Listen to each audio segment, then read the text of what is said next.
Olá, amigos, ouvintes.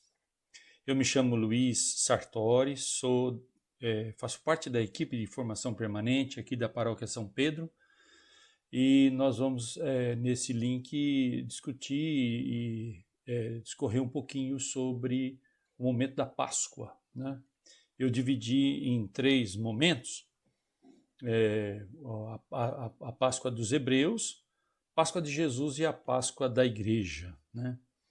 Então, iniciando aqui falando sobre a Páscoa, né, é importante a gente também saber que a palavra Páscoa teve uma origem na língua hebraica, né, no povo hebreu, a palavra Pessah, e que ela relembra, né, a libertação dos hebreus da escravidão do Egito, sobre o regime do faraó Ramsés II. Mas isso aconteceu 1.300 anos antes de Cristo, ou seja, no século 13 antes de Cristo.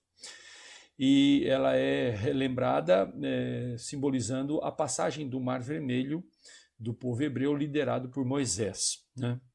Por isso então que a gente tem essa palavra Pessah, que significa passar além, né? O povo hebreu hoje celebra o Pessah como uma festividade. Ela tem início aí no 15º dia do mês Nissan, né? Esse dia, ele acontece no primeiro domingo depois da primeira lua cheia após o equinócio de primavera no hemisfério norte e o equinócio de outono aqui no Brasil, no hemisfério sul. Então, é a partir daí que todo o ano litúrgico da igreja se organiza. Lá em Israel, o Pessah é uma comemoração de 7 dias, né? 7 dias de feriado. E o que eles celebram e o que nós celebramos? Eles estão falando a respeito dessa libertação, né? Então, eles têm mais assim um significado da liberdade que chegou para eles a partir, então, do símbolo da passagem do Mar Vermelho, né? E o texto bíblico explica que nessa noite, né, anterior à saída deles, eles sacrificaram um cordeiro, né, e pintaram as portas para que o anjo da morte, o anjo do Senhor, não sacrificasse os primogênitos dessas famílias. Por isso também que a palavra Pessah, por alguns autores, ela tem essa conotação de a passagem do anjo da morte, né? Naquela noite o faraó perdeu seu filho, né? Perdeu o seu primogênito e aquilo acabou convencendo ele a libertar o povo hebreu. Então, hoje em dia, a Páscoa judaica ela está condicionada a essa questão de memorial, né? Uma memória em relação ao aspecto de libertação dos povos, né? Simbolizando a passagem do Mar Vermelho. Mas para nós católicos, né? Nós cristãos, nós temos uma outra conotação, que é a Páscoa de Jesus. Interessante que não se pode deixar, né, de falar que antes de Jesus, o povo judeu então já comemorava durante mais de 1000 anos, né, a Páscoa judaica. E continua comemorando até hoje. Ainda hoje, né, o mês Nissan é comemorado lá na região de Israel. E Jesus entrou em Jerusalém naquele domingo, né, no domingo de Ramos, que a gente comemora, justamente para comemorar a Páscoa judaica, né? Ele subiu para comemorar a Páscoa. E, no entanto, a sua prisão na quinta-feira e consequente morte na sexta-feira, né, quase que desanimou os apóstolos, né? Mas no domingo, né, Jesus ressuscita. E vem a informação, né? Por isso que nós, hoje, católicos, comemoramos o Dia do Senhor, né? Dia Dominicus, em latim, né? Então, o nosso dia, o dia de comemoração, é o domingo, o dia da ressurreição de Jesus. Então, vejam a diferença de comemoração de Páscoa entre judeus e cristãos católicos, né?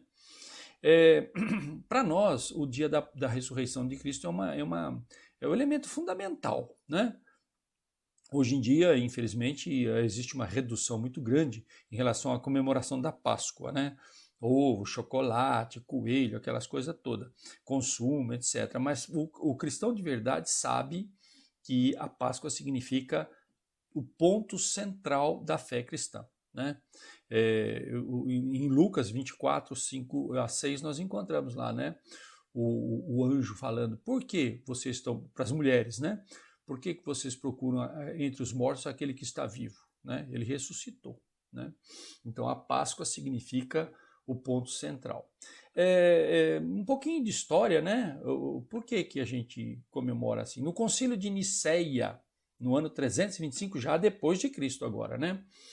Todas as igrejas cristãs, que a gente inclui os católicos, os ortodoxos e os protestantes tradicionais, né? Não os protestantes agora. Eles concordaram nesse concílio que a Páscoa aconteceria no domingo após a primeira lua cheia da primavera, né?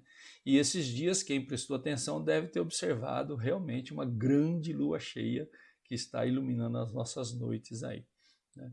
Então, o primeiro domingo após a primeira lua cheia do equinócio da primavera, é o 14 de Nissan, né? Muito bem. Equinócio é uma palavrinha que significa que é um momento do ano, né, em que o tamanho da noite tem o mesmo tamanho do dia, né? Equinócio significa igual, né? E sobre a ressurreição de Jesus, nós temos lá, em 325 teve o concílio de Nicéia, e em 381 outro concílio, né, de Constantinopla, né? Constantinopla porque foi produzido iniciado por Constantino, né? E lá estabeleceu-se o chamado símbolo da fé, que é o nosso creio que a gente reza na missa. São 12 símbolos, né? O creio tem 12 símbolos, 12 afirmações de fé, e uma delas é essa daí. Também por nós foi crucificado sobre o Pôncio Pilatos, e padeceu, foi sepultado e ressuscitou ao terceiro dia, conforme as Escrituras, e subiu aos céus, onde está sentado à direita do Pai. Portanto, gente, é um símbolo de fé. A gente fala credo niceno-constantinopolitano, né? Porque reuniu o trabalho de dois concílios, certo? Então, é o centro da nossa fé cristã, né? A certeza da ressurreição de Cristo. São Paulo, né, em Coríntios, 1 Coríntios, ele fala isso, ele escreve isso. Se Jesus não ressuscitou, ou seja, se a gente não acreditar nisso, é vã a nossa pregação, é vã a nossa fé, não faz sentido, né? E interessante agora fazer um pequeno estudo sobre essa questão da ressurreição, né? A fé na ressurreição. Inicialmente nós tivemos o relato das mulheres, né, que foram lá levar perfumes e tal, para embalsamar o corpo, fazer alguma coisa com o morto, o defunto. Chegou lá, deram de cara com o túmulo vazio e saíram apavoradas. E quem lê Lucas 24 vai encontrar lá o que aconteceu, né? De prima, elas não foram acreditadas pelos apóstolos, né? Os apóstolos não acreditavam, você está maluca, como é que pode, né?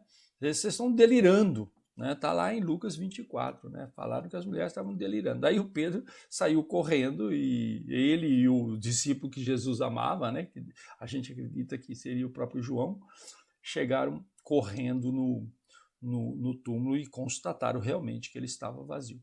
Bom, mas não é só essa história que se refere aos fatos em si. Nós tivemos outros momentos, né?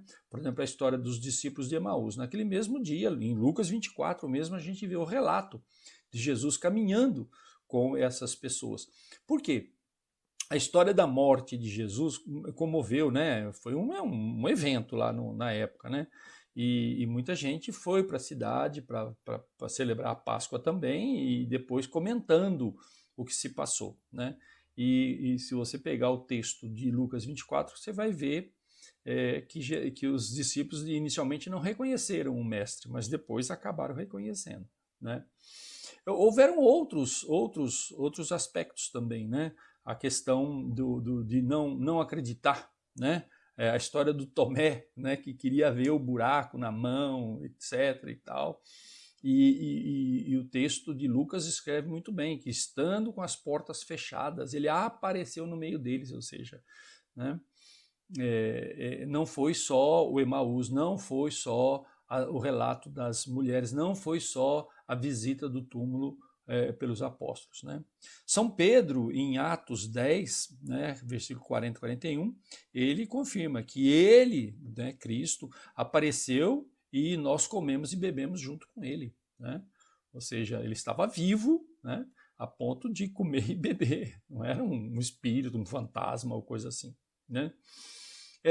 Ainda há outros relatos, né? Jesus aparece na praia, orienta a pesca, pede para comer, né?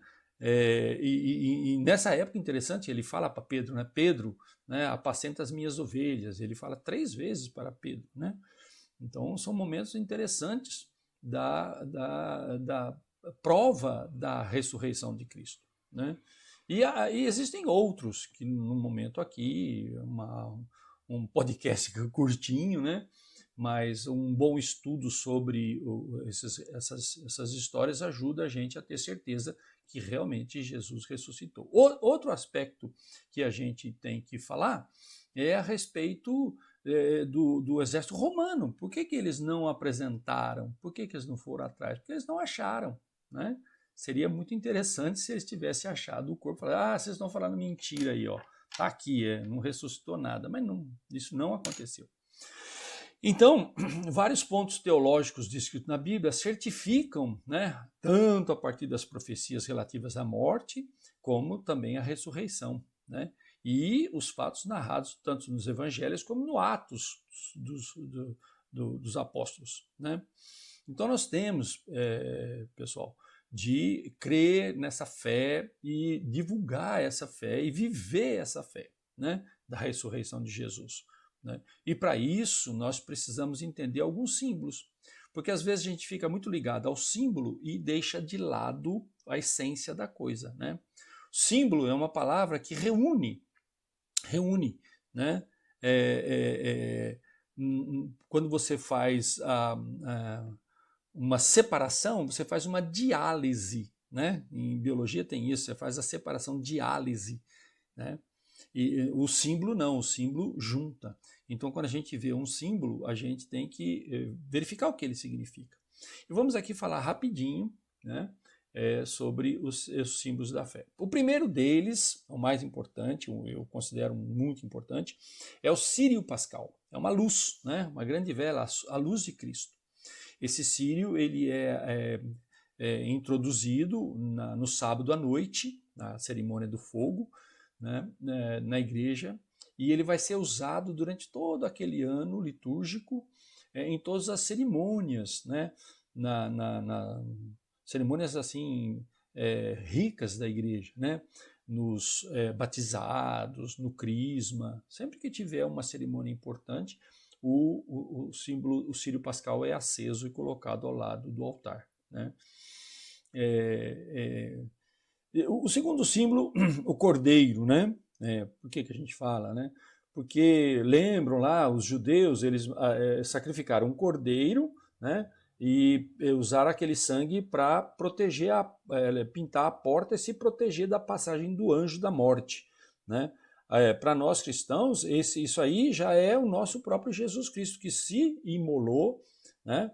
Que morreu para nos libertar e nos colocar em contato direto com Deus. Eu queria ressaltar aqui um detalhe que é descrito no Evangelho de João, quando na morte de Jesus, ele fala lá que o véu do templo se rasgou de cima e embaixo, né? Na verdade, isso significou o seguinte, falando assim bem rapidamente, né? O Santo dos Santos era um local onde apenas o sumo sacerdote poderia entrar, lá no templo dos judeus, né?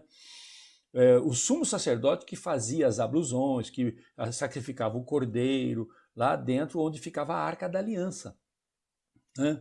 A partir da ressurreição de Cristo, a partir da morte e da paixão de Cristo, para nós cristãos, essa ligação é direta com Deus, né? Por isso que fala lá que o véu se rasgou de cima e embaixo, né? Ou seja, agora não é só o sumo sacerdote que pode ter contato direto com Deus e com o sentido da aliança, né? Todas as pessoas, né? Através da morte e ressurreição de Jesus, todos os que creem podem e fazem contato direto com o nosso Deus. Por isso que fala que ele é o Cordeiro que tira o pecado do mundo. Então vamos em frente. O símbolo da Páscoa, o fogo, né? No Sábado Santo nós temos o quê? A introdução do fogo, né? É o fogo que veio limpar o mundo do pecado, da desesperança, do ódio, né? Instaurando o reino de Deus. Então, quem já participou, quem não participou deve participar, porque é uma cerimônia muito bonita, né? A introdução do fogo na igreja escura, e depois acende-se as luzes após a introdução do Círio Pascal, né? A água, né? Símbolo famoso, todo mundo conhece quando é batizado, né? A água ela é benzida na cerimônia a partir do Círio Pascal, para que todos os que forem nela batizados e aspergidos, que aquela água simboliza a vida que é comunicada através de Jesus Cristo. Então é um símbolo muito importante. As roupas brancas, né, as vestes brancas, né, nós utilizamos isso no batizado, no casamento, né, o Papa, nas cerimônias litúrgicas importantes, né, utiliza as vestes brancas, que simboliza, é um símbolo, né, gente? Símbolo de pureza, símbolo da paz, né? Quando tem a guerra lá, né? Bandeira branca, amor, não tem a musiquinha lá, né? Eu peço paz, né? Então nós cristãos devemos promulgar a paz, né? Não pode existir na nossa comunidade, entre nós cristãos, nenhum resquício de ódio, de maldade, de egoísmo, né? É isso que Jesus nos pede a partir da sua ressurreição e da sua Páscoa. Por fim, ovos e coelho, né? Isso aqui veio assim na tradição cristã. As pessoas começaram a pintar os ovinhos, ovo de galinha mesmo, sabe? Mas com o passar do tempo, isso aí acabou se transformando em ovo de chocolate, né? Mas ele tem um símbolo, a partir do ovo, né? O ovo representa o nascimento, né?